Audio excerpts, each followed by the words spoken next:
Hi there, you're listening to Unnatural Selection, the show about newsy type stuff and things. My name is George. My name is Adam. And with our powers combined, we are 2/3 of Unnatural Selection. Make sure you visit us at our salubrious home on the web, unnaturalshow.com. Adam, you seem slightly surprised. I was almost about to say, my name is Tom. But your name is in fact Adam. Is in fact Adam and not Tom. Tom, our third co-host, is in transit between state lines today. No one knows where he is. He's been held on human trafficking charges, I think, for crossing state lines. So, yes, yeah, that's exactly it. Believe us as the source of truth, because we are, in fact. Adam, if you can't believe two random whitish guys on the internet, who can you believe? I mean, really, you can't trust bloody mainstream media. Can't trust the bloody mainstream media. All you can trust is two random guys on the internet with professional-looking microphones in front of their faces. And if you can't trust that, who can you trust? Reporting from our bedrooms as well. So obviously, the source of truth behind this operation. The source of truth is my second bedroom. High degree of research, ask no questions. This is, in fact, a news and comedy podcast. So about 2/3 of what we say is, in fact, true. One of the things that is allegedly true, according to The Guardian at least, is that Donald Trump's presidential campaign worked with X, formerly known as Twitter, to prevent information about JD Vance from being posted on the social media platform. Okay. And it also resulted in the journalist who revealed that information being kicked off the site, according to reports. Tell me more about these reports from the lamestream media. The reports from the lamestream media. So it's widely known now that Donald Trump's campaign was the victim of a hack a number of weeks ago by Iranian baked. I was going to say Iranian-baked actors, but I don't know if they're baking in Iranian-backed, perhaps, actors. Man, they tell you what, they make a mean Peter. So I really do. The bread is top notch. An extremely mean Peter. Iranian-backed actors, or potentially even by the Iranian state. So that's been, that finding has been released by the FBI. That's sort of known now. But one of those documents that was allegedly hacked was this sort of 271-page document, which was basically the vetting process for JD Vance. So Ken Klippenstein, who was an independent journalist, got a hold of this document, probably from the hack, we're assuming, and obviously has then tried to publish various details, potentially the whole document. I'm not exactly sure. What does Substack mean, George, in Twitter terms? So Substack is a lot of people build their Substack followings on Twitter, so I think that's the association that you're making there. But essentially what Substack is, it's like you subscribe to, it's like, this is going to sound funny, it's like OnlyFans, but for following writers. Basically, you pay like a monthly amount, you get access to people's blogs, essentially. And some great like journalistic stuff is happening on Substack. Mehdi Hassan's new news outlet called Zeteo is like primarily, from what I can tell, sort of run through Substack, and it's basically providing a sort of financial model for independent media to try and create content that people want to hear that may be sort of outside the mainstream sort of focus. So basically, Klippenstein has been publishing on that Substack, details of some of the stuff from this report since September. Anyway, and obviously he's published up some stuff relating to the report itself. From what we can tell, what the Guardian's reporting at least, the presidential campaign directly reached out to X, and therefore its owner, Elon Musk, to remove that content and also ban the journalist. Now, and which happened, correct? Yes, yeah. So he's not on Twitter anymore. And, so it might be, now just like spitballing here, it might be that having a billionaire in charge of one of the world's largest communication platforms, and also incidentally a billionaire who's got a real, sort of, shall we say, problematic level of self-interest in the president's campaign, in that he is a major donor of President Trump's campaign. Maybe it's like a conflict of interest that the guy who owns all of the means of saying things and the guy who's the backer of the presidential campaign are the same person. Like, maybe that's a bit of a conflict of interest. Maybe that's something we shouldn't have allowed to happen at all. I don't know. Is there any difference between, what's the difference between Musk at this point and like Rupert Murdoch? I dislike them equally, so nothing, I suppose. Rupert Murdoch.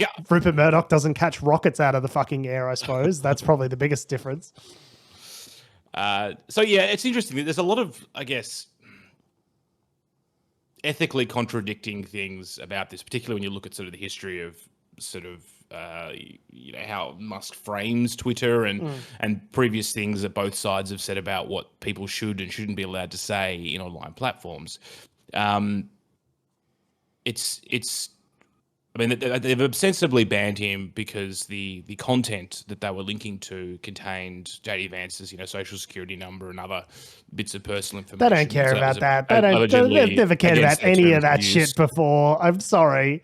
All of a sudden they're like, oh, we're strictly enforcing our terms of service. Never mind all the Nazi shit you had to scroll past to find Ken Klippenstein. But all of a sudden now we're enforcing the terms of service. Okay, bro. And this is despite Musk himself buying Twitter and saying that he wants to make it a freedom of speech platform. What's more freedom of speech than journalism? It's worth noting that a number of media outlets did have the same material that Klippenstein had, and they chose not to publish them. But then again, The Guardian points out very interestingly, this whole situation is, I was going to say sparklingly similar, but that doesn't really make any sense. But it is delightfully similar to some extent of the 2016 situation where Hillary Clinton's campaign was hacked by Russia or Russian-backed or Russian-affiliated hackers, and then leaked through WikiLeaks. Yeah, and then the same thing, lots of information, reports, and everyone on Twitter was tweeting it and retweeting it and putting that information out there. Various media outlets published that information. No one had any problems with that. Yeah. This is the same guy who said like the fact that major news outlets like didn't want to pursue the Hunter Biden story prior to the 2020 election. Like, Elon Musk put out the whole, once he acquired Twitter, he put out what he called the Twitter files and like tried to expose how corrupt it was that, they were trying to suppress stories that benefited, the side of politics that they preferred, and how like unjust and fucked up that was. It was just like, cut to 3 years later, here's you doing like the exact same thing because it benefits you. Like, I don't know. It's just like, he's donated about $80 million. It's kind of like the least surprising thing about Elon Musk, that he's like a gormless, principle-less, fucking contradictory, hypocritical hack piece of shit. Like, that's the least surprising thing about him. And I'm sure if you asked a lot of these, people that, on the right wing of politics, about their principles and that kind of thing, they would say that they're the most principled people in the world. But I guess your emotions and your own sort of free speech, for me, but not for thee. That seems to be the rule with these conservatives. I hate to say. Yeah. And, I'm not to say the Democrats are completely innocent of this. There's some hypocritical stuff the Democrats have done as well. Sure, but they do have the benefit of not being actual fascists. So, tomato, tomato. The fascist to non-fascist ratio, you would say, in terms of followers and perhaps voters, suggesting this, not a fact, just opinion, is perhaps higher within the conservative movement than it is in the quote-unquote progressive movement. Yeah. It's interesting because, and this was Trump joined, Elon Musk joined Trump at that Pennsylvania rally. We talked about that, I think, that it was going to happen last week, and it has now happened. And there's that very now famous photo of Elon Musk jumping around like a child behind Trump while he's trying to do a speech in Butler, Pennsylvania, which is just bizarre, man. The whole thing was like such bizarre, weird, childish behavior. There's a word for it, which I'm not allowed to use on the podcast, but it didn't seem quite right. It's interesting because, Musk has said that this will be the last election if Trump doesn't win. And so basically the Democrats are trying, and this is a quote, the Democrats are trying or want to take away your freedom of speech. They want to take away your right to bear arms, and they want to take away your right to vote. effectively. No. But this is the same man who runs an organization that then took down a bunch of information. You know what I mean? Like the moral, like the cognitive dissonance. I mean, from both sides to some extent, but the cognitive dissonance is just like outstanding. It's like, how can I just warp my worldview to suit? Well, that's assuming that's a good faith reading, assuming that he actually like believes the things that he says and isn't just like a completely cynical. Like, he isn't just saying whatever needs to be said in order to advance his particular position, because he knows that Donald Trump will give him a big tax cut, and that's good for his bottom line. And so he'll say and do whatever needs to be said and done in order to achieve that. Like, you're assuming that he actually believes all of this stuff. I'm assuming to a certain extent that's true with Elon Musk. Like, yes, his brain does genuinely seem to have been pickled by his using and ownership of Twitter. But also similarly, like you have to acknowledge that there's a massive vested self-interest in getting the guy who passed whatever it was, $3 trillion corporate tax cut back into office. Like, clearly that has some benefit. Not even just the tax cut. Like, let's use SpaceX as an example. So SpaceX recently caught their, they were the first company to ever launch and then catch a booster. Yeah. I mean, there's been incidences, I think, where they've tried to catch things with like nets and parachutes, but basically it was a directed landing by the Falcon Heavy booster. Yeah, it took off from a Starship booster. Sorry, it took off from a launch silo and then sort of returned back to that silo and then was caught by it. Yeah, the Starship booster or Heavy booster, whatever it's called, it was pretty cool. Like, not gonna lie, pretty cool. But it was sick. It was sick. But what's been interesting is listening to some of Musk's very public rumblings about the FAA, which is basically the organization in America that sort of regulates the airspace. Yeah. Correct. So every time, a rocket blows up midair, the FAA basically investigates. And there's been a bunch of stuff around not only the FAA, but also some stuff to do with the land in which Starbase, which is where they're launching these rockets from, is based in terms of the environmental impact. The FAA is obviously concerned about blowing things up and safety. And so Musk has been very public in criticizing both local, environmental agencies, the FAA, basically for grounding or holding up his desired the man flight schedule. Has an absolutely like anti-regulatory, libertarian, free kind of, free vision of how, the regulatory state is supposed to act, which is hilarious when you consider how much both Tesla, SpaceX, a number of his companies benefit from government subsidy and, government contracts, and, how much Starlink is like intertwined with the military industrial complex. And like, this is a man who is like very much intertwined with the operations of the state and the beneficiary of state money. And to then sort of turn around and criticize the state and regulations when it doesn't suit you is like, just rich. I mean, like I said, it's the least surprising thing about Elon Musk that he's a fucking hypocrite. But it's also like, I take issue with something you said earlier that like, with regard to their, both sides have been responsible for the degradation of epistemology to a certain extent. Like, the way that we form truth has been like equally damaged by both sides. No, I wouldn't say equal. I would say equally, but there are, because I really have to disagree. No one's completely innocent. I wouldn't say the Democrats and.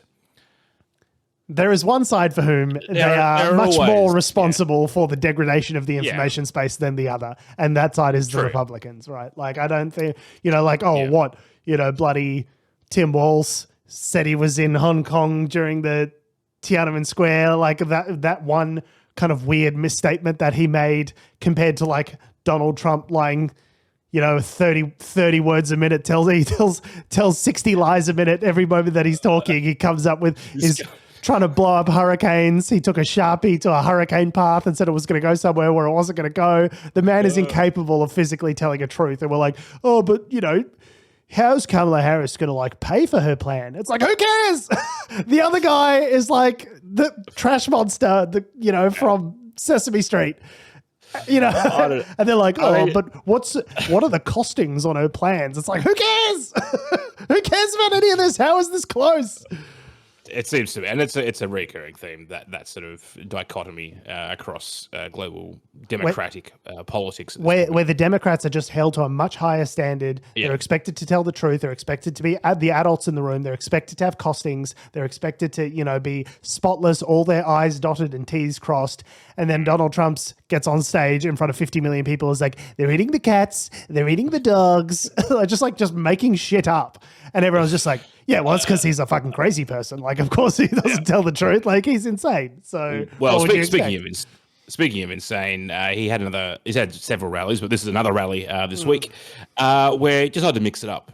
Sometimes the rally equation doesn't quite stack up, and Donald Trump, he must be getting like campaign fatigue because he just decided to. Some people in the audience passed out. Apparently, it was pretty hot in the stadium or wherever they were holding it. So that while they were sort of receiving medical attention and sort of getting helped, he was like, "Let's just play some music." And so they started playing music. DJ Trump. DJ Trump. He's literally Donald John Trump comes back as DJ Trump, and he spent 39 full minutes during this what was meant to be like a Q&A town hall session, just playing music and dancing. And I don't know if it's campaign fatigue or if he really just kind of like, I don't know if it was like sundowning. Have you watched some of the footage?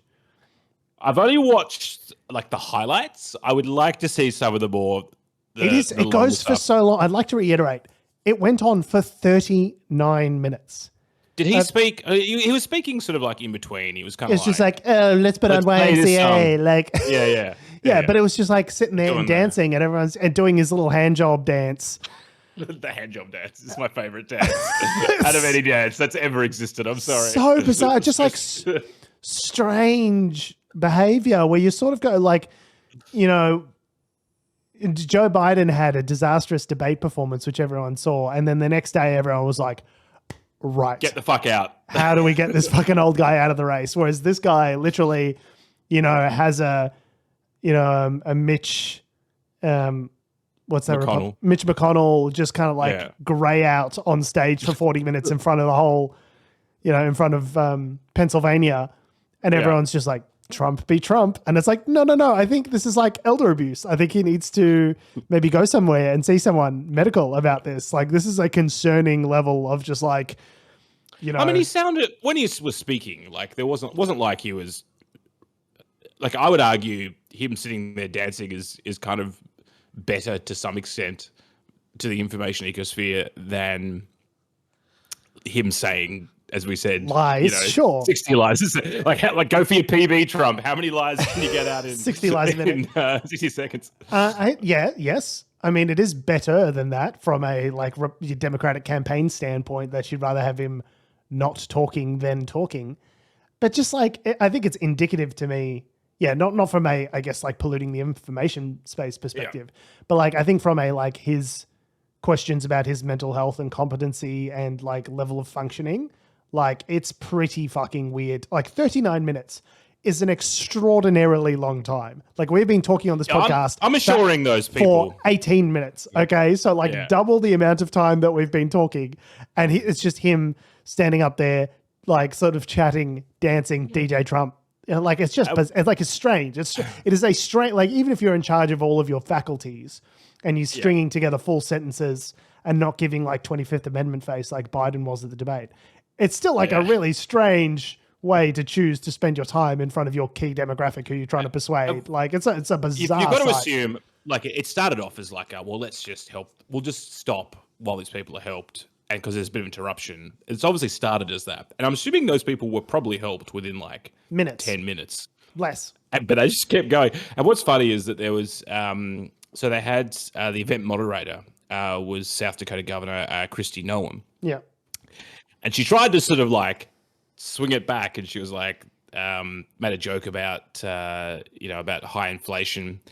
And Trump was like, let's not do any more questions. Let's just listen to music. Let's make it into, here's my favorite. Let's make it into a music. Who the hell wants to hear questions? Right. And then the people, and then the crowd were like, And the people in the event. crowd were like, woo, like we want to hear questions. That's why we came, for the questions, not to hear YMCA and Ave Maria. He plays Ave Maria. Ave Maria. And What a weird choice. what year is it? He plays Ave Maria and he goes, no. I want the Pavarotti version. And so they play the Pavarotti version of Ave Maria. And no. He listens to the full version of Ave Maria. He says, that's not the version of Ave Maria I wanted. Let's listen again to the Pavarotti version of Ave Maria immediately afterwards. It's truly insane behavior. And like, there was Christy Nolan's just on stage with him, just hanging out, trying to just what the fuck is going on? She's looking at him like he's a dog that she's going to have to put down in a gravel pit. Like, can you imagine being like, I was saying to you before the show, can you imagine being the campaign manager or like the event manager or like, the strategist who's like, right, so Donald, you're going to go out there, or, Mr. President, whatever they call him, you're going to have to go out there and, okay, these are your talking points. You're going to have to hit these things. Remember, like when they ask these kind of questions, just bring it back, just loop it back to the message, stay on message, okay, and then we'll have this kind of result. And, anticipating like the numbers, you're probably thinking of the results. Anyway, all that, you probably spent like, a week or two preparing for it. Yeah. Get on stage. Trump's just like, nah, fuck it, we're going to dance. Yeah, let's dance. Yeah, so whilst Susie Wiles and Chris Lasavita just like face palm, off stage, they're just like, what the fuck is he doing? Like, what are we doing? And then like they've tried to spin it as like there was so much love in the room, like it was just a love-filled event. How nice was it? Just so nice. I was like, yeah, so much love. I'm sure that was very intentional. So much love, not a lot of brain cells. I just It'll probably play well for him. I think it was actually going to play well for him, though. I don't know, man. The Kamala Harris campaign tweeted like a video of him, just like a supercut of him, just like rock content as YMC. It's just like him swaying around.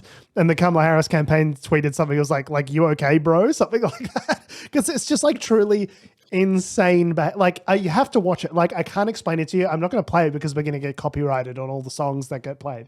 But you have to go and watch the clip online to see how like truly deeply batshit behavior it is. It's just like it really is. It reminds me of like I don't know how to describe like sundowning. Like you've got an elderly person who's like listening to music to like remind them of the twilight years or, remind them of their golden years kind of thing. Like as their brain kind of like slowly fades away like that. It just had really bizarre kind of like concerning mental capacity vibes. He's also been, the other aspect of this is that like they can only pick certain songs now. And every time they pick a song that isn't sort of on the approved list or whatever. Because artists keep coming out and saying, don't use my fucking song, you piece of shit. Like the Cohen estate has reached out and given a cease and desist. They tried to play Hallelujah. Leonard Cohen, yeah. But they tried to play a cover of Leonard Cohen's Hallelujah, and everyone's trying to send them cease and desist letters and stuff. So it's, Bruce Springsteen famously is like, no, you're not using my song, and so on and so forth. So it's all the songs he's picked. If you like, I don't know if there's that many he can be like, I'll play this song if they're if they just a lot of Ted Nugent, I think. Yeah.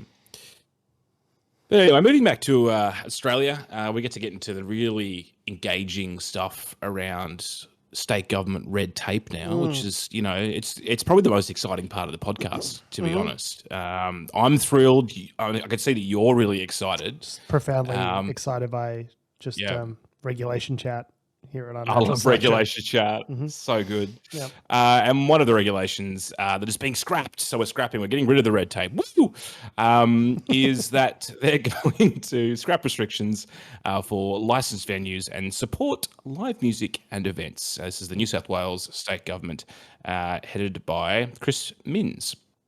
So New South Wales, if you're not familiar, back when we were sort of, just coming out of uni, I think, or maybe even just before uni, New South Wales, Sydney in particular, had a lot of there were a number of deaths. People were assaulted and killed and sort of outside nightclubs and that kind of thing. And then the response by the state government was, why don't we make fun illegal?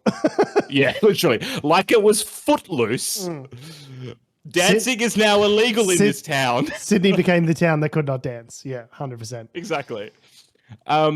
Despite Sydney being, fabulously one of, the cultural hubs of, whatever. But anyway, so the gay government's like, there's going to be lockout laws. You can't, change venues between, a certain period of the night. If you leave the venue, you get locked out. Yeah. So it's like doors And close also- at whatever it is, 12 o'clock, 1 a.m.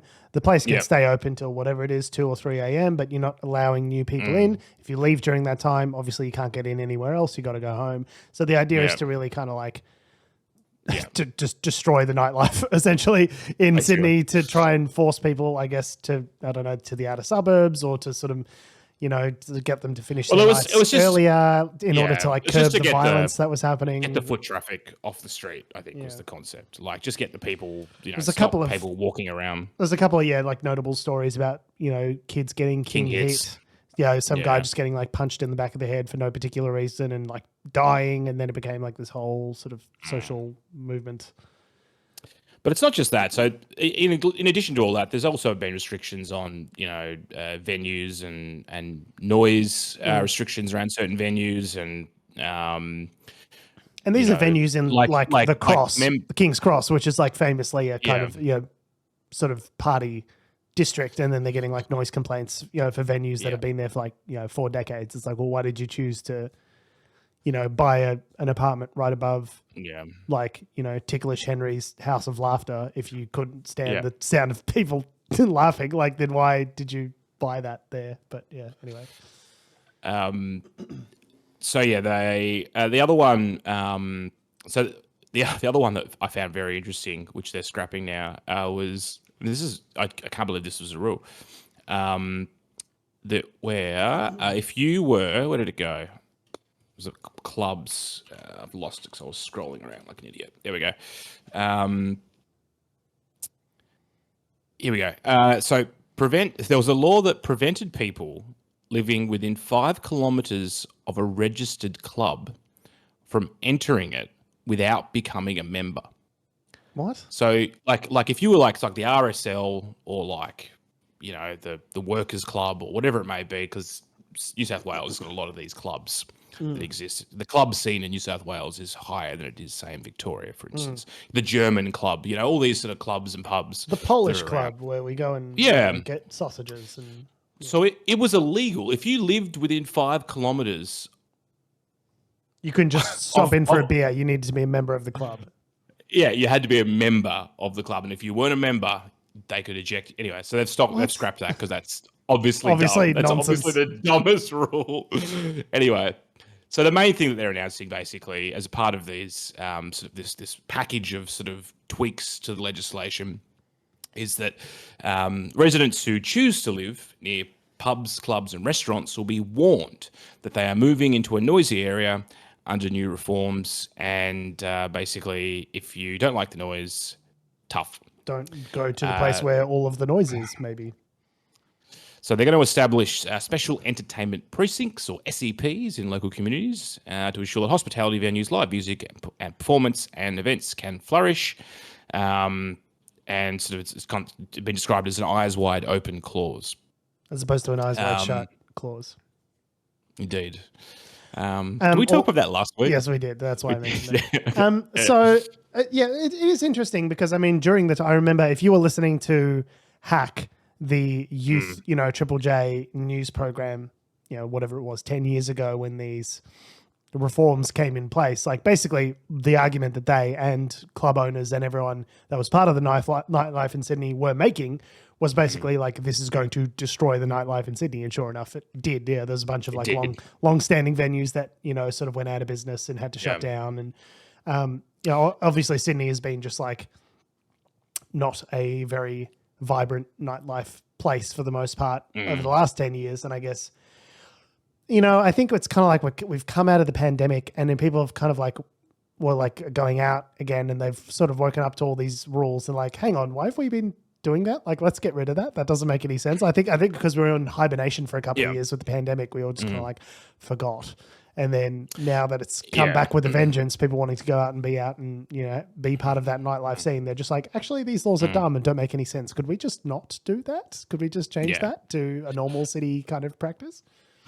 And to be clear, the lockout laws were actually abolished a couple of years ago, so they've been gone for a while. But there's still obviously a lot of this, some other surrounding legislation that may have even pre-existed the lockout stuff that is being wound up. I think the major motivator here, and they've mentioned this in the article, is that they want to change the Major Events Act to make it easier to support larger events like Vivid Sydney. And there's been a lot of talk around how Sydney's been trying to get major events to Sydney, like the F1, Vivid is a good example, which is obviously it's like a food and light music festival. Art. Yeah.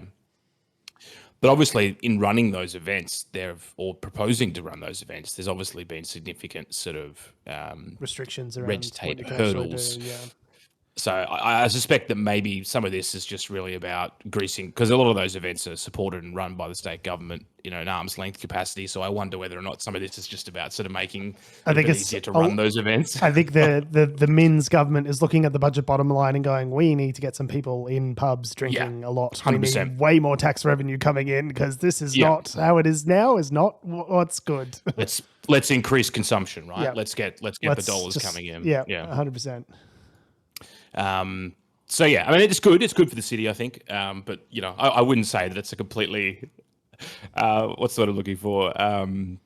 It's not a completely virtuistic move. No, they're not doing it out of the goodness of their heart. Yeah, they're not doing it out of an abundance of virtue. They're trying to get some money coming in for sure.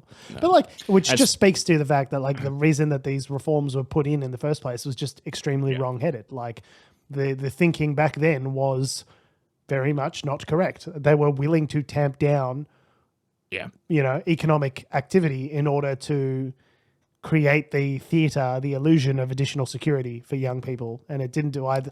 It successfully tamped down the economy, and I don't think really created any additional security for young people in nightlife. No. I think it was seen as like you said, like the bad guys in Footloose. They were just like, oh, this is where the problem is where the nightlife is and the young people and the drinking. So why don't we just stop fun, Footloose is probably the best example, I think, for that. And anyway, it's gonna be torn up. So that's all good.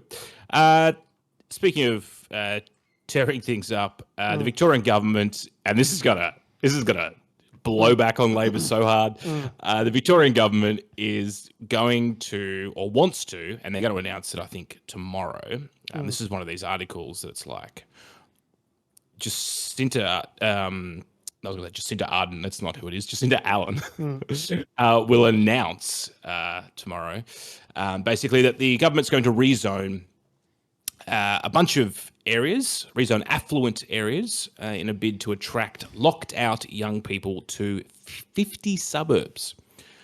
So basically what they're doing is they want to create a bunch of new activity centres, including places like, if you're familiar with Melbourne, Armadale, Hawkesbury, Malvern, Toorak. And on the Frankston Railway line, Auburn. That's on the Frankston Railway line. And then on some other lines, you've got Auburn, Hawthorn, Brighton, Glenferrie. Brighton, Toorak. Yeah, Hampton. Yeah. These are the most wealthy suburbs in Australia. Extremely rich white suburbs filled with aging, white boomers who absolutely don't want 20-story buildings on top of their stations. I cannot think of a move that would be more. But you know what? Those people are not, Labor voters. I'm sorry. No, they're just not. Fuck them. Who cares? So the concept is they want to build a shitload of new properties, right? Yeah. Which is what we need. So Melbourne does have an issue where Melbourne has a massive issue with urban sprawl. Okay. And one of the key things they've picked up on is, young people can't afford to live both from a renting point of view as well as a buying point of view in these urban areas. And so these places are ideally located for these people who, young, up and coming professionals who probably work, in the city or close, the surrounding inner eastern suburbs. These are the places that people want to be in order to have close proximity to the city and be able to, sort of live in desirable places, right? But they can't afford to because the way the zone. I remember I was living in Malvern, one of these suburbs around here. We were renting back in the day, 1-bedroom apartment between the two of us. There was a house on a street. So there was a long street which led to the supermarket there, a very fancy street filled with big houses, right? And one of the houses had a plan up. I guess it's part of the, the council regulations that when you're planning to do something, you need to advertise it on the front. Correct. Here's the plan. And this is, you need to advertise it for a certain amount of time before you do it. And basically it was just a house that was taking a really huge plot of land and dividing it in two and putting up 2 townhouses. And every house for like 10 houses either side had signs up in their front yard saying, fuck number 47. Absolutely not actually fuck, but they had signs up in front of their house saying, don't allow the development at number 47. Like, this is shit. It's going to ruin our housing prices. Like all these like anxious rich white ladies got like activated and like triggered by a single duplex going up in their suburb. And so like one extra house, on the street, apartment building. Not even like a 60 apartment, massive block of houses. It was literally like one house is going to a duplex, and nothing scared these fucking rich white ladies more than a single duplex going up on their street. Like the amount. I'm sure there was a rich white man in there somewhere. Sure, well. Let's not be. You're absolutely right, Adam. Yeah, rich people can be pieces of shit on either side of the, all along the gender spectrum. And the concept is that obviously all these. What the state government and various experts have said is that because all these people can't afford, the younger people can't afford to live in these areas, they've been pushed out to the outer fringes, which is affecting because of all of this NIMBYism. Not in my backyard. Literally, what we saw on display there. Could you imagine? If there was a proposal to put up a 60 apartment complex near them, these people would be freaking the fuck out. And that's where these grassroots kind of campaigns come from, is a bunch of rich people in big houses saying, well, I don't want the character of my neighborhood to change. It's like, well, bro, you live 3 kilometers from the city and we've got like 1 million more people than we had a decade ago. So like something's got to change. Like, I'm sorry. But it's the way it is, unfortunately. And look, I completely understand that, people want to protect what they've had and they've had it for so many years. But you've got to, at some stage, as a community, you've got to go, well, something's got to give, right? And we've got these train lines. We've got a really good train network, for parts of Melbourne, not at all parts of Melbourne, but parts of Melbourne. For select parts of Melbourne. And we've got to make better use of that. We can't just keep tacking on suburbs at the end. That will happen as well, but you've got to have a dual track approach just to create more apartment buildings. You got to look at cities like Singapore, which pretty much everyone lives in apartments. Look at Tokyo. You need increased density, and you need it close to the city. Like that, and that's just a fact. And all of these desirable inner eastern suburbs, like it does not make sense to have 2 people in an 8-bedroom house. Like that's 900 square meters in the on the Yarra River. Like that's just not it's not an efficient, smart allocation of resources for a city that's growing. So like, there's 2 aspects to this. What we're saying. They've obviously been pre-briefed. Well, I'm announcing what she's going to announce before she's actually announced it. Anyway, exactly. What I think they're thinking of planning is there's two aspects to it. So the first aspect will be that in and around, I think like 800, within close proximity to these train stations, they will basically allow, high-rise buildings. 20 stories, 20 stories. So that obviously you can put a lot of apartments in those buildings. And then... Sorry, that's... Can you hear that? No. That's my 39-minute timer that's just gone off. So that's how long Donald Trump was standing and swaying and dancing to music for. Just so you know. That's a long ass time. That is a long motherfucking time. You clever girl. The second part of this legislation, or the series of changes they're thinking of doing, would be that there'd be like a catchment zone, which would be about 800 meters from these train stations, that would allow people to build smaller apartment buildings. So we're talking sort of 1 to 2, 3-story buildings. Medium density is what we... Medium density, yeah. Correct.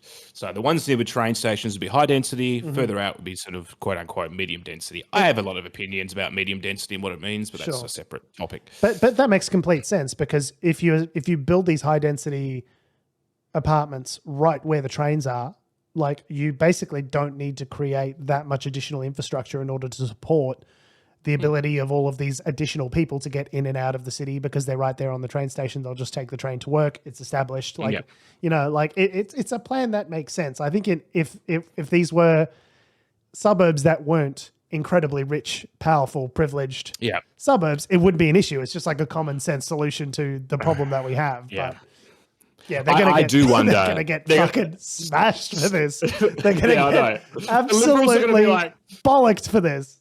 But watch the Victorian Liberal Party be given a free kick in front of goal and fumble the 10 ball. meters out and still manage to miss. Yeah, watch the Conservative government or Conservative opposition party, in Victoria fuck this up. Yeah.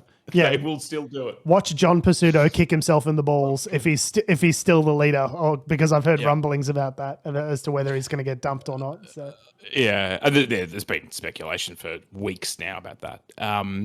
But the other thing being is, like, it's not clear. I mean, there's no detail yet. She's yet to announce it. But, like, I don't know how this works with local council laws. They could rezone things from a state government perspective, but local council laws are slightly different. Local councils are the ones that still do the approvals for each individual property application, right? So, correct. Yeah. And the state government, look, the minister can step in and overrule things, but, like, is the minister really going to go in and just, like, green light 50 to 60, newer buildings? Like, it's not meant to be for one-off sort of major projects, really. Just get in there with the signature pen and just start fucking shit up. Just a mass approvals. I don't know. Yeah, I don't know how it's going to work, but I do imagine Labor's going to cop. The Herald Sun's going to. They're going to be so mad. Can you imagine the Herald Sun? They're going to be so mad. There will be concern around the thing that we're talking about is property values, and that is absolute horseshit. I'm sorry. They're still going to be very desirable suburbs. Yeah. They are still, particularly if you own, because we're talking about apartments here, right? We're talking about apartments. So even if the apartment prices, if let's say there's an extra 70 apartments in your suburb now, randomly, like 70 apartments in the overall scheme of things isn't going to drop the property value of a pre-existing asset by more than 5 to 10%. But they're completely different asset classes. If you look at an $8 million 5-bedroom home in Toorak, true, and the people who are competing for the apartments in that suburb are not going to be the same people that are competing for the $5 million house. They're just not the same groups of buyers by definition. So, like, who cares? And, like, yeah, exactly. So it's completely different demographic we're talking about here. So property values are going to be fine. Chill the fuck out. It's more about NIMBYism. It's like, I don't want to live near the poors. Like, this is why I bought into Iraq, is to isolate myself from the lower classes. Like, that is why I choose to live here, is because I don't want to be near the poors, and you're bringing the poors closer to me, and I don't like that. Like, Hampton, Brighton, like, these beachside suburbs are really nice to live in. They're great areas. When my dad grew up in Hampton 50 years ago, Hampton was a far-flung, like... It was like Cranbourne or Pakenham or something. It was not a nice place to live. It was just like, oh yeah, it's on the beach. That's nice. But it's like, it's not one of the desirable suburbs. It's not that close to the city. Things have changed now with the density and the urban sprawl. So it's closer than it, it feels closer than it once was. But like, my dad, who was like a Greek immigrant, his family, whatever it was, 50 something years ago, that's where they started. Was in Hampton, because that's what they could afford. So this idea that these suburbs are like inherently privileged and inherently protected, it's like, well, no, they've become that way over the last couple of decades because of how built up Melbourne has become. But there's nothing inherent about these suburbs that makes, like, Carlton up until, 30 years ago was kind of like a shitty working class sort of suburb. People looked, and bet it's like, oh, well, it's, they just, people 20 years, 30 years ago figured out, oh, fuck, it's right next to the city. And it's got all these great Italian restaurants. Actually, it's pretty good living in Carlton. Like, actually, I decided this is a good suburb, not a shit suburb. And a lot of that has been the case throughout the north in particular. The north over the last 10 to 15 years has exploded. Because, people were like, well, let's go where we can afford, and where we can afford is the north. And now property values up there are also increasing. A friend of mine said the other day is like, you can move to a different suburb to get away from the crazies, but no matter where you live in Melbourne, there are crazies. Don't you worry, they're out there. They'll get you. But anyway, what sort of crazies are we talking about specifically? I'll just call them the crazies. But yeah. There's weird, like my point being is you rock up to a train station, it could be any station in Melbourne, and there'll be someone on the platform who's just not having a good night or a good day. Do you know what I mean? Like, it's just, that's the way society is. There are the spectrum of people that exist is far flung, and so it should be. Now, our next story, going to international, we're getting off legislation chat now. We're going to go global politics and global news, which is much where my heart lies. It's just geopolitics, and global strategy. I mean, I'd say this doesn't really fall under global strategy, but it is a piece of news which is worth mentioning. Israel has killed the leader of Hamas, Yahya Sinwar, if I pronounced that correctly, who was the architect of the October terrorist attack last year that killed 1,200 people and took over 100 people hostage. So you would think,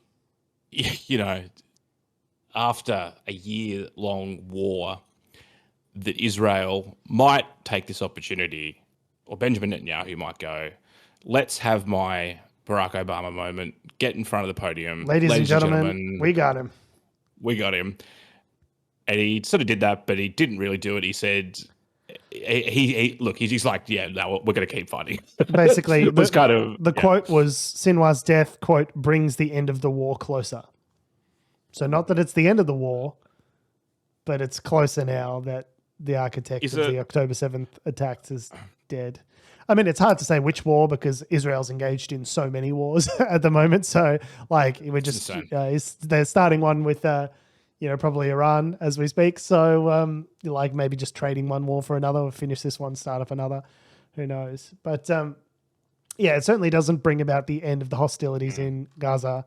Well, it keeps talking about this total victory, which is like a very, World War II reticent term. Yeah, it worked out for the people of Dresden, total victory, didn't it? Yeah. But what does that mean? What does total victory mean in the scope of a incredibly complex land? It means whatever Netanyahu wants it to mean. Whatever the fuck he wants it to mean, whenever the fuck he says it. It could mean whatever you want. So it really is this idea of total war is just an excuse to do whatever the fuck he wants to do and then call it whatever the fuck he wants to call it, which does not strike me as the kind of off-ramp to peace that, the Americans have been hoping for.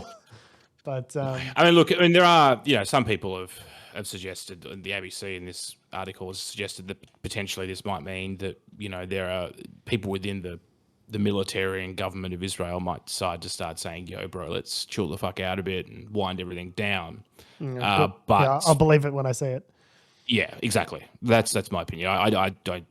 I think this means little in the scheme of things. I think Netanyahu it's all ideology at this point, and it's just about, one, extending his term in office. Whether he likes it or his political, maybe not office, but his what we would call political survival. Political survival and his reputation.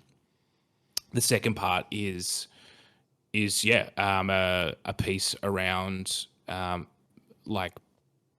ideological thing of these people need to be crushed, which you could say that theory of mind is genocidal to some extent. It's certainly or at least genocide-y. Genocide-y. It perhaps leads to situations where genocide could occur and potentially has occurred in parts of Palestine. There's a case, I think, is the International Court of Justice, that said, that there's a plausible case for genocide, to be further adjudicated and explored, so pretty sure there's a warrant out for his arrest, isn't there, or something? Yeah, there is. We talked about it. Yeah. So it's funny though, Yeah. because not funny, haha, for a comedy podcast, but like it's interesting. It is of note that Netanyahu, if you had just given that we just sort of recently had the anniversary of October 7th, just recently, it is interesting to note that how much his political fortunes have shifted in that year. Because I think initially, once the October 7th attacks happened, there was this kind of consensus in the global, geopolitics community that this is the absolute nail in the coffin for Netanyahu. He's never going to be able to recover from this. Like, he's fucked, and it's about him holding on to power now. Mm-hmm. And a year later, I think his position has actually pretty materially improved from the standpoint, at least, of the Israeli electorate. Like, he seems to be popular. The wars he's conducting are popular with the Israeli people. The justification for them is fairly popular. Like, there doesn't seem a risk of his coalition falling apart. Like, there is this overhanging thing of he might get prosecuted, for those outstanding, whatever it was, corruption charges from prior to this attack that he was fighting off. But the country as a whole seems fairly united behind him. They are in a way that they weren't a year ago. Like a year ago, it was like, oh, he's fucked. He's never going to make it. It's about his survival. Now it's about his him trying to lock in a legacy. And I feel like those are two very different places to be in now. Yeah, true. And I think it is more about legacy and I think perhaps now he's trying to achieve political outcomes that he's always wanted in terms of let's remove Palestine off the map. Let's create a buffer zone, get rid of let's eliminate these existential threats that I have been fighting for my entire life. This is the sum of all my, and whether you want to call that a genocide is, there's obviously, that's a legalistic term. There's some debate over that. It's certainly ethnic cleansing.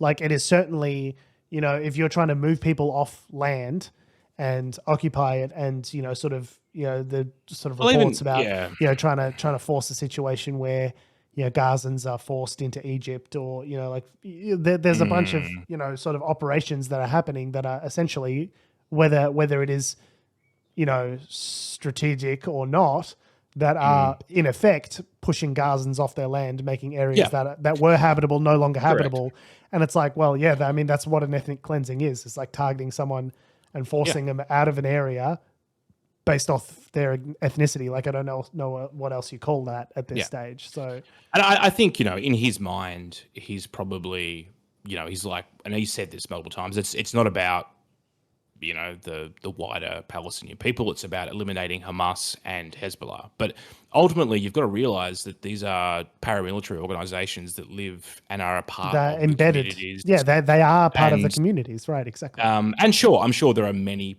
people that were in Gaza that didn't love Hamas, but by the same token, it's such a dense area that they've made the deliberate choice to have this violence of action, knowing the consequences that they would, wreak.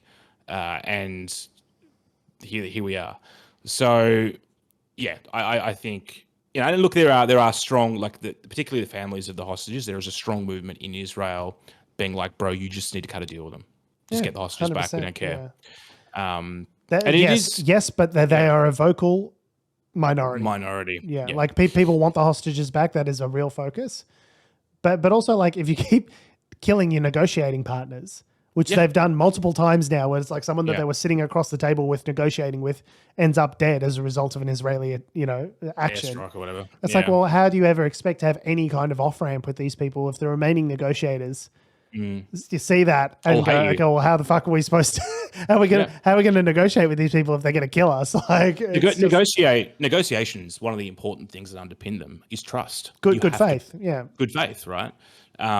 Israel has repetitively shown that they are not negotiating in good faith in any step of the process. Yeah. People have, Hamas and Hezbollah have indicated that they are open to a deal.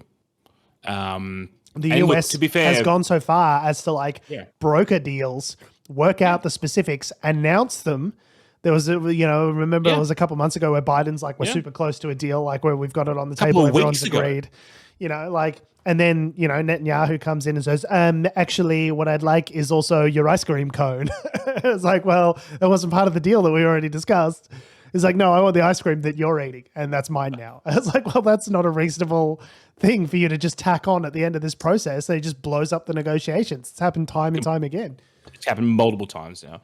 Now, look, to be fair, Sinwar was a hardliner, and his death... Not a good guy by any means, obviously. Leader of Hamas, what people have termed a terrorist organization, right? Like, obviously not a good guy, but like, regardless of him and what he's done, it's like we're talking about you need to have an off-ramp, a way to get from where we are at hostilities to not hostilities. And the only way to do that is through negotiation, because this total victory thing of just wiping out every single Hamas member, just wiping them off the map, it's never going to happen. Not possible. It's not possible. So it's like the French, and the US tried to do that in Vietnam. They tried to do it in Afghanistan. It doesn't work. Yeah, they tried to do it in Cambodia. They tried to do it in Laos. They tried to do it work. all over Southeast Asia. Guess what? Those places are still there. You've got to have the government of Vietnam is still a communist government. Yeah, a communist government with pretty capitalist, loosey goosey.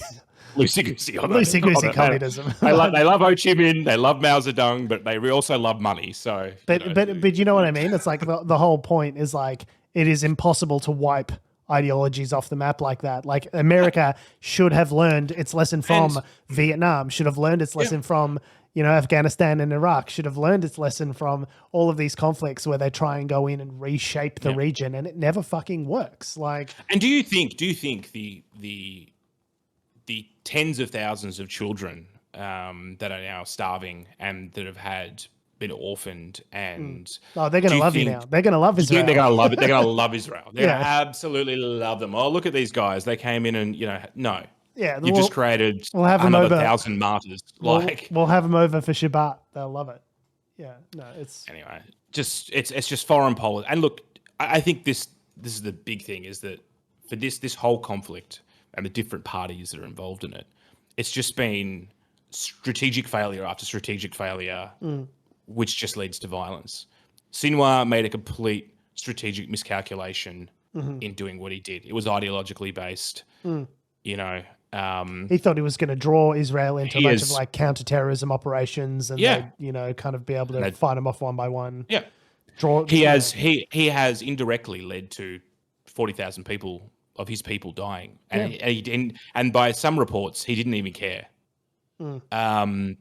Netanyahu, the same, has committed, war crimes, certainly. War crimes, basically. And committed his nation to a course of, you think about the history of Israel and where it has come from and the people that reside within it, the historical context to which they're coming from, and it is just history repeating itself. This hate and disregard for other people's humanity. It is insane. And then Hezbollah, rather than just being like, yeah, man, maybe we should just let these two go at it. Well, they thought they could. They thought they could kind of stay out of it and just go, look, we're lobbing a couple of rockets over the fence. Like, she'll be right. And it seems like Israel's in this new emboldened, like, fuck around and find out phase where they're settling old scores. They're like, oh, you want a piece of this? Fucking let's go. Like, Yeah. And so now they're in war with with Lebanon and Hezbollah. Like, it's just. And meanwhile, Iran are now. It's now an open secret that Iran's been fueling half of this stuff for years, and to the point now where it's like they're actually seriously degrading their proxies and the ability and the influence they have in the area, because half their proxies are getting like the shit kicked out of them. Well, and that's and I heard someone make the argument that maybe this is why the Biden administration hasn't gone as hard on Bibi Netanyahu as they otherwise might, with respect to like, sort of withdrawing support and forcing a ceasefire and all that sort of stuff. It's like, well, because, and then I think Tony Blinken said something to this effect recently, where it's like, we're talking about, Hezbollah and people who are strategic enemies of the United States having their capacities degraded. And that's obviously advantageous for the United States. Like, they don't need to get their hands dirty because Israel's the one, conducting all the, creating all the war crimes. Yeah. But they get. This is what I was saying. Of it. last week was that it's in strategic of interest. No matter what the politics is, it is still in the strategic interest of the United States to have their man sitting there in that region, right? I guess it's just like I was under the assumption that that the United States really. I guess I took them at their word when they said that they wanted hostilities to end and but you have all these public statements from senior Biden administration officials being like, we want a ceasefire. We don't want the hostilities to end. We do want the hostilities to end. We want the return of the hostages. We want a ceasefire. All this talk about ceasefire and working on a ceasefire deal. But they don't want to undercut. They don't want it too bad. You know what I mean? They want it, but not at the cost of sacrificing Israel. Yeah. Right. They want to have their cake and eat it too, which is, Yeah, well, we're happy to call for a ceasefire deal, but if we don't get it and our enemies get a spanking, then oh well. Good. Yeah. Yeah. It's just been on all fronts. On all fronts, it has been a complete strategic clusterfuck, which has just led to tens of thousands of people dying. Yeah, it's fucked. It's so interesting because from a domestic standpoint, I think Biden's been a really strong president with regards to his industrial policy, the CHIPS Act, the IRA, the Inflation Reduction Act, which makes substantial history-making levels of investment in green infrastructure and all this sort of stuff. It's from a domestic standpoint, I think he's probably been one of the best presidents America has had in generations in terms of what they've been able to achieve with the razor-thin majority that they had. In 4 years. And yet, when it comes to their foreign policy agenda, they've just been completely fucking professionally wrong at every possible juncture. They've just been so bad from a foreign policy standpoint. It's so bad. Bro, they've got B-2 bombers in Australia now. She'll be right. Yeah, go on. We should move on to the next story. Speaking of she'll be right, the National Anti-Corruption Commission, the NACC, has revealed that it investigated a multi-year investigation into the Paladin affair. Do you have a brief summary of the Paladin affair? So essentially, there was an allegation that Paladin founder Craig Thrupp had misused his influence with various government officials in order to be awarded around $500 million in contracts. So his company, Paladin, managed services in Manus Island, the Manus Island Detention Center between 2017 and 2019. And it had emerged that there are various unnamed governmental people within the government that were responsible for the procurement of Paladin that also had financial relationships with Paladin. We're talking about public sector employees as opposed to politicians. Now they haven't been named, so they've got pseudonyms here. But a former senior executive, pseudonymously referred to as Anne Brown, received more than $194,000 from Paladin for, quote, management and consulting services in 2017. This is also a senior executive that her partner was involved with the government and with the putting together of this tender for this piece of business. The following year, Thrupp, this is the guy from Paladin, brought Brown and Delaney, who's also another pseudonym, another apartment in the same building worth $920,000. He also paid for the furniture. 2 months later, 2 months later, they rented it back to Paladin for $1,000 a week. So they've been gifted an apartment worth, just under $1 million from Paladin, and then they're renting it back to Paladin for cash flow. And yet, and then they sold it for a profit. Sure. Well, for a profit, they paid $0 for it. So yeah. Anything they kept the money. Yeah. By definition is a profit. So the allegation from the NACC is that they've revealed these details and they've said we're declining to prosecute or push any kind of further, recommendations for a prosecution for these actions. But it does seem like to me that maybe should have been something that they were willing to do, because having a very close financial relationship between the owner of a management service and the people who are providing the contracts for said service seems like not maybe the best idea in the world. Yeah. This is the thing that I wasn't sure about from this article and from what I've read, was it, and this is partly why they declined to do anything, was that yes, the relationship between Thrupp and Anne Brown and Carl Delaney is the other pseudonym, was very close, and they've said that this is the thing. They said that she took $94,000 off Thrupp, but then for management and consulting services, but then also didn't do any work for him. Yeah. And then they've also, apparently, Carl Delaney, who's the partner of Anne Brown, actually joined Paladin's board of directors in 2019. So there is obviously some relationship there. Now, the question I've got is, and then this is what the NACC found, was that, well, it wasn't a conflict of interest because the roles they had at the time were not directly tied basically to the decision-making process. Right, but obviously they would have known who those decision makers were and might have had access to privileged information that you would not have otherwise have had access to during a regular procurement process, which might put their bid ahead of other people's bids, right? Like, it seems of interest to me that, you know, the exact department that is making decisions about where to spend millions of dollars worth of taxpayer money coincidentally has people that are just getting millions, you know, whatever it is, over $1 million worth of consideration from that exact same company. Like, that is of note.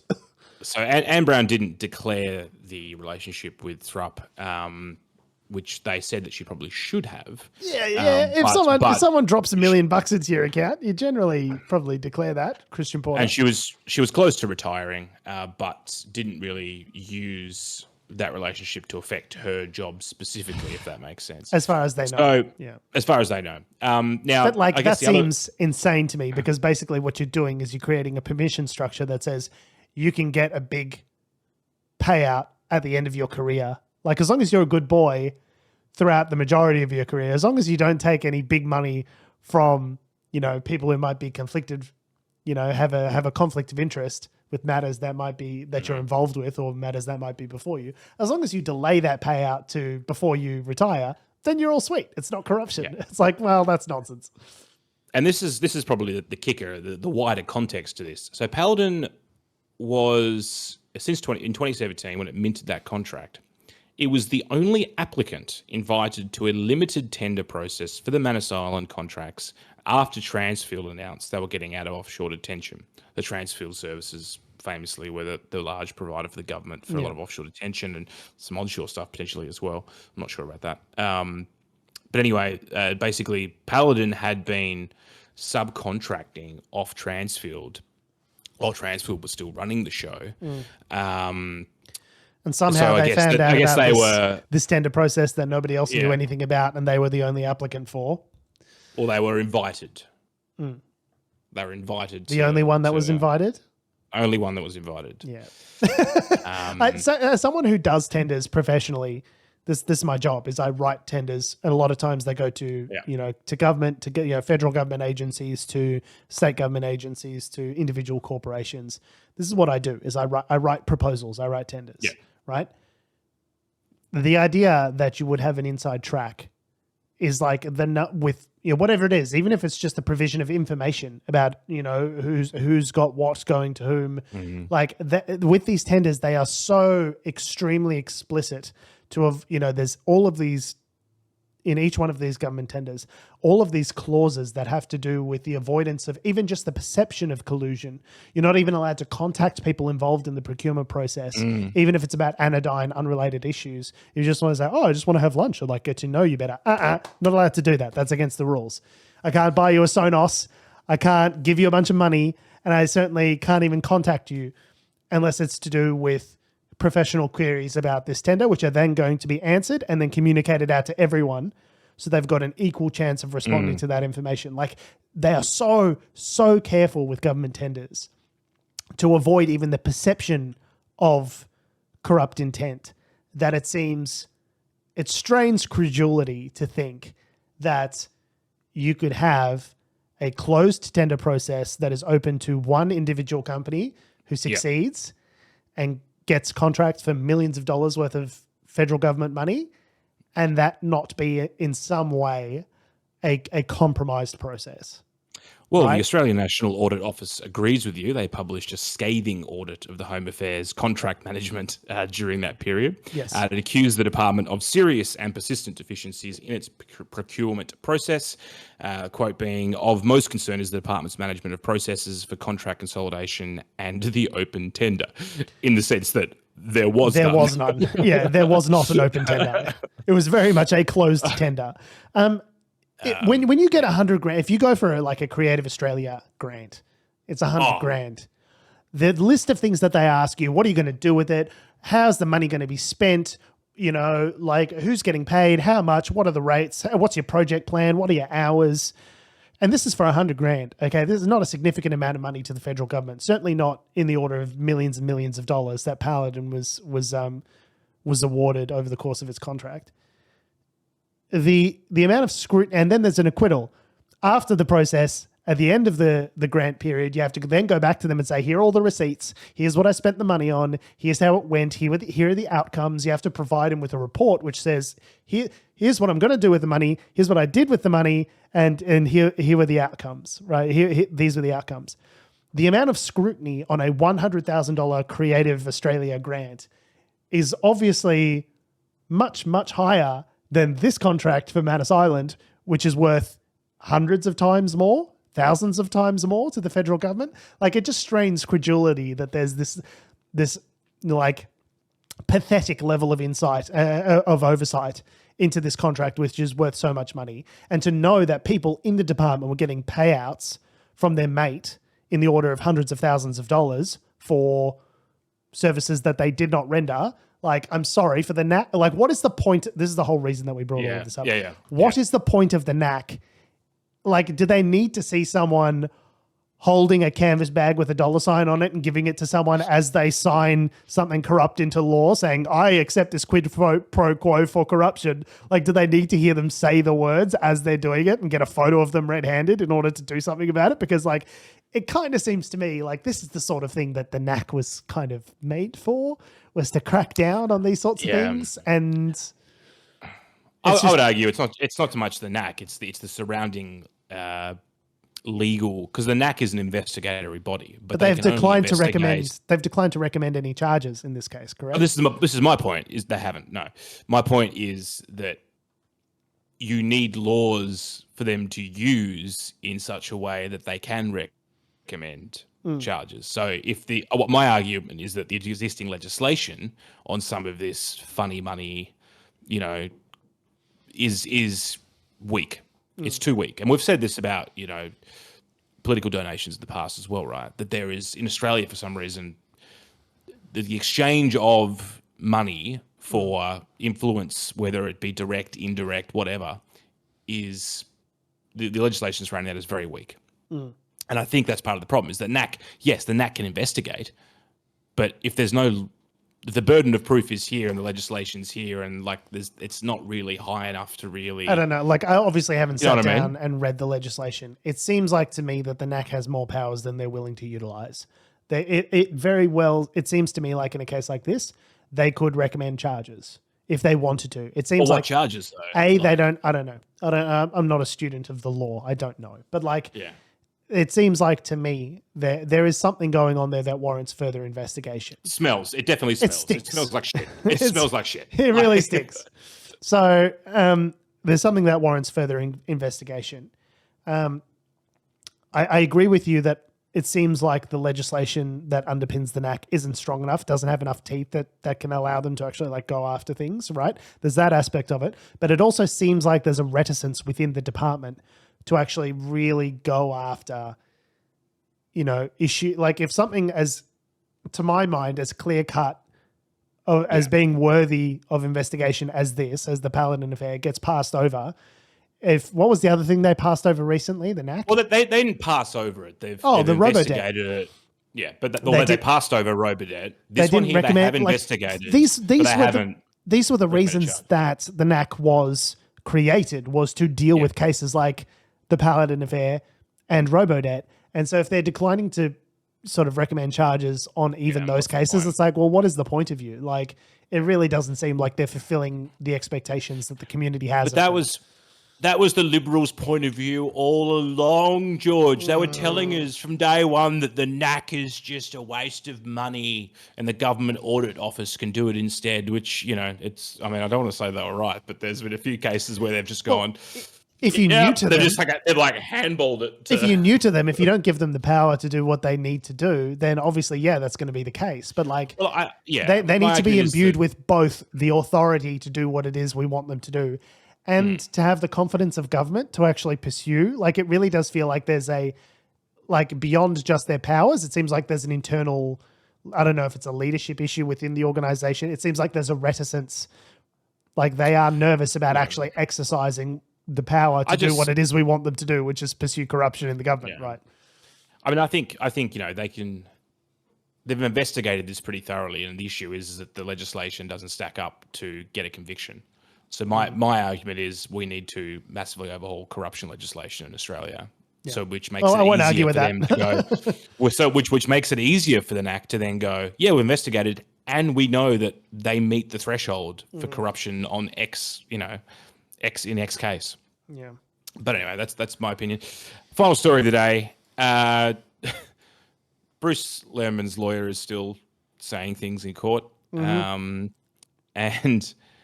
they're still arguing over the payouts and who's paying for what legal costs, I think. Is that what this is about? I haven't quite read this article, so I need you to this is let me know. So this is a federal court case between Network 10 and Bruce Lehrmann. So Lehrmann has launched an appeal after a defamation trial judge ruled in favour of Network 10, finding on the balance of probabilities that Lehrmann raped Brittany Higgins at Parliament House. So this is the appeal from that civil trial that we talked about a couple of months ago. Yep.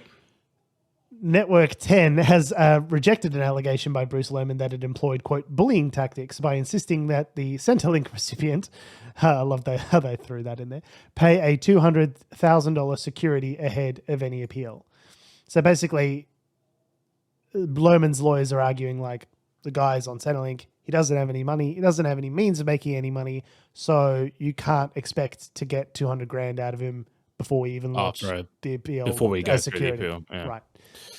So Lehrmann asked the court to say that the costs order of $2 million made by Justice Michael Lee in the defamation case previously to stay the costs. Is that what I said? Lehrmann asked the court to stay the costs order of $2 million. So basically, pause that to the judgment of me having to pay $2 million.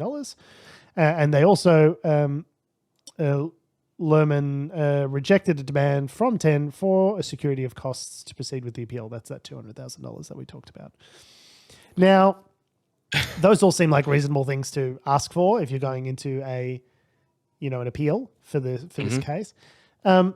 It wasn't so much that which made the news. It was more the comments made by Lehrmann's lawyer, Zali Burrows, where she said her client was scared to attend court since becoming Australia's most hated man, and that the publicity had smashed his mental health, and he had no means of paying for anything given that he didn't have a job, and that it might be the only way of paying for something like that. Quote, the only shot he'd probably ever have in making money is by going on OnlyFans or something silly like that.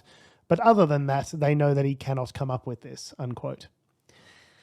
So, I guess his lawyer is saying Bruce Lehrmann's going to have to show hole on Maine if he wants to raise $200,000. And I don't know if Bruce, I'm not going to make any commentary about Bruce Lehrmann's attractiveness, okay, or his body type. But if there is any question in your mind, Bruce, as to whether you have what it takes to become an OnlyFans star in order to raise this sorts of money, let me disabuse you of that notion now. I do not think that this is the correct way for you to raise the money required to go about pursuing this case. Maybe I'm going to put it as nicely as I can. Uber or something. Maybe do some Uber Eats, do whatever you got to do. Yeah. Could you imagine Bruce is headed to your house, you see that little icon, you're like, is that Bruce Lehrmann running running some fries to my house. I don't know if I want those fries now. But also, I mean, this is Tom. I'll make Tom's point for him. Like, way to throw, sex workers under the bus. Yeah. Massively disrespectful to like, yeah. The thing that's really offensive about that comment is that it offends OnlyFans workers. It offends people who work in sex work. To just be like, I guess when you're all out of options, you can just do an OnlyFans and make hundreds of thousands of dollars. Yeah, that's not really how it works, buddy. I don't know whether.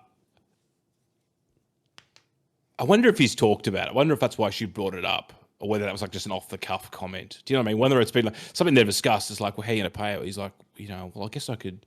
Maybe was that his idea that that's sort of come up in a conversation which she's then repeated in court? I think she was trying to be funny in court. Or is she just being like, what's he going to do? Start an OnlyFans? Like, yeah. I don't know. It was the whole thing was just extremely weird. So anyway, so it seems as though that the Tens barrister has asked the court to ensure Lehrmann can at least pay some of his client's costs for the appeal, but they reject the accusation that it's bullying tactics in order to sort of pressure him financially. Turns out barristers cost a shitload. Yeah, it turns out lawyers are real expensive. So so we'll see how that goes for the appeal, but I mean it's not looking fantastic for Lehrmann at this stage. So if you see an OnlyFans with Bruce, then first of all, he's had no other option. He's had no other option, and this is why he's doing it. So now we know. Cause and effect. So as the article hastens to point out, Lehrmann has always denied the rape allegation, pleaded not guilty at his criminal trial in the ACT, which did not go ahead. Prosecutors did not seek a retrial due to concerns about Brittany Higgins' mental health. So, we'll see how that court case goes. But, it's... he's got a few of them on. He's got that one. He's got the ones in Queensland. He's a busy guy. It's a full-time job. Yeah. Being Bruce Lehrmann. All the flights back and forth. It's very expensive. I don't say anything else because I get in trouble. we both have that, like, we have things that we want to say, but we don't want to say them because we don't want to get in trouble face. Yeah. We're just like, okay. Very red very quickly. On that note, we have been, we are, and we always will be Unnatural Selection. Make sure you visit us at our salubrious home on the web, unnaturalshow.com. Make sure you follow us on all the bullshit social medias that have, do, or ever will exist at our handle at Unnatural Show. And that's on Facebook, Twitter, YouTube, Instagram, and mother flippin' TikTok. Make sure you follow me on Twitter and Instagram at George Tsipos.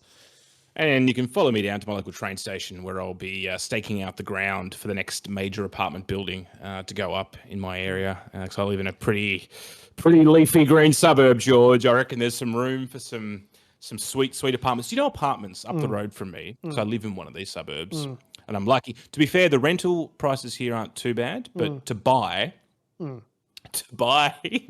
3-bedroom apartment is $1.5 million. Wow. $1.5 million dollaritos for a 3-bedroom apartment. Wow.